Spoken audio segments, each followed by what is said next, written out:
ദൈവ തിരുനാമത്തിന് മഹത്വമുണ്ടാവട്ടെ. Bible reading പ്രോഗ്രാമിൽ സംബന്ധിക്കുന്ന എല്ലാവർക്കും കർത്തൃനാമത്തിൽ സ്നേഹവന്ദനം. അപ്പോസ്തലനായ പൗലോസ് തെസ്സലോനിക്കർക്ക് എഴുതിയ 1-ാം ലേഖനം മുഴുവൻ നമ്മൾ വായിച്ചു കഴിഞ്ഞു. ഇന്ന് 2-ാം ലേഖനത്തിലേക്ക് നമ്മൾ പ്രവേശിക്കുകയാണ്. 2-ാം ലേഖനത്തിലും 1-ാം ലേഖനത്തിലെ പോലെ തന്നെ വിശുദ്ധ പൗലോസും സിൽവാനോസും തിമോത്തിയോസും കൂടിയാണ് ഇത് എഴുതുന്നത്.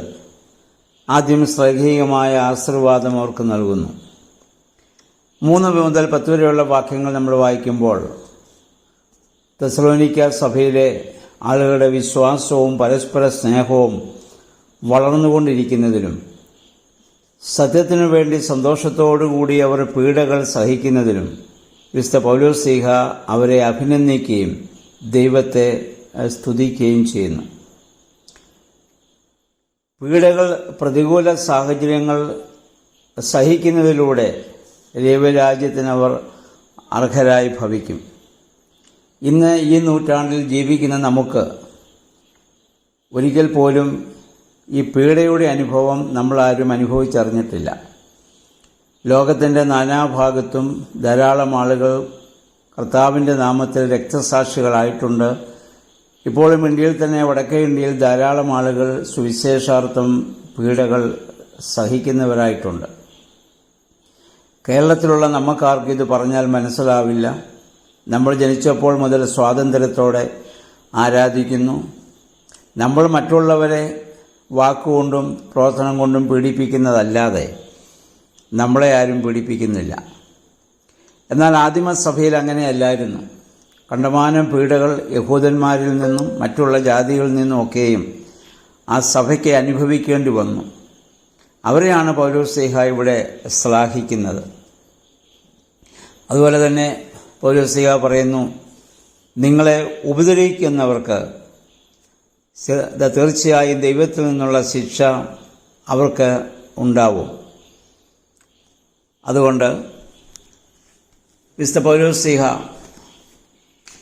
അവരോട് ആവശ്യപ്പെടുന്നു, കഷ്ടങ്ങളുടെ നടുവിലും നിങ്ങൾ വിശ്വസ്തരായിരിക്കുവാൻ പൗലോസ് വിശ്വാസികളെ ഇവിടെ ആഹ്വാനം ചെയ്യുന്നുണ്ട്. തങ്ങൾ ദൈവരാജ്യത്തിന് യോഗ്യരാണെന്ന് തെളിയിക്കേണ്ടത് അവർ ഏൽക്കുന്ന ഉപദ്രവത്തിൻ്റെ നടുവിലും വിശ്വസ്തതയും സഹിഷ്ണുതയും കാട്ടിക്കൊണ്ടാണ്. നമ്മുടെ കർത്താവും പീഡകൾ സഹിച്ചതെല്ലാം രോമം കത്തിരിക്കുന്നവൻ്റെ മുമ്പിൽ മിണ്ടാതെ നിൽക്കുന്ന പെണ്ണാട് പോലെ സഹിഷ്ണുതയോടുകൂടിയാണ് കർത്താവ് അതെല്ലാം സ്വീകരിച്ചത്. സ്ത്രീഹന്മാരും സ്വീകരിച്ചത്. അവരെല്ലാവരും നമുക്കറിയാം വധിക്കപ്പെടുകയായിരുന്നു, രക്തസാക്ഷികളാവുകയായിരുന്നു. ആരും ഒരു പരിഭവമോ ഒരു ദുഃഖമോ ഒരു നിരാശയോ ഒന്നും അവിടെ വെളിപ്പെടുത്തിയില്ല. കർത്താവിന് വേണ്ടി മരിക്കുന്നത് ഭാഗ്യമെന്നവർ ഇത് കരുതിയവരാണ്. അപ്പം കർത്താവ് വരുമ്പോൾ ആ പീഡനങ്ങളിൽ നിന്നുള്ള വിടുതൽ, ആശ്വാസവും നിങ്ങൾക്ക് ലഭിക്കും.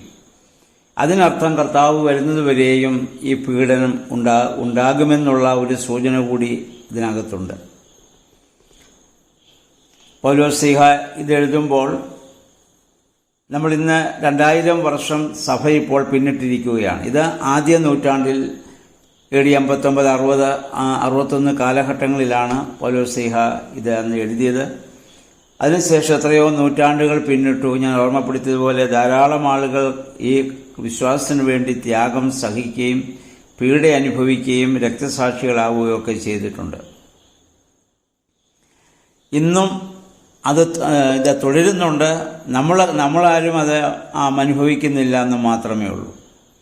എന്നാൽ ഒരു നാൾ കർത്താവ് വിശുദ്ധിയിൽ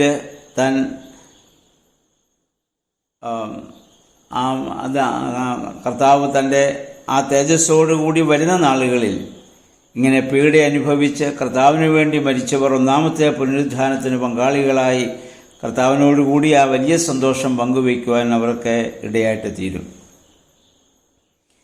അപ്പം അതുകൊണ്ട് ഈ ഭൂമി പൈശാചിക പ്രലോഭനങ്ങളാലും പ്രകോപനങ്ങളാലും ഒക്കെ നിറഞ്ഞതാണ്. അപ്പോൾ നമുക്ക് ആ രീതിയിൽ അല്ലെങ്കിൽ മറ്റുള്ളതായ പൈശാചിക പ്രലോഭനങ്ങളും പ്രകോപനങ്ങളും ഒക്കെ നമ്മളായിട്ട് പാപം ചെയ്യാനുള്ള ടെൻഡൻസിയും അല്ലെങ്കിൽ ദൈവത്തെ തള്ളിപ്പറയാനുള്ള മനോഭാവമൊക്കെ നമ്മിലുണ്ടാവാം.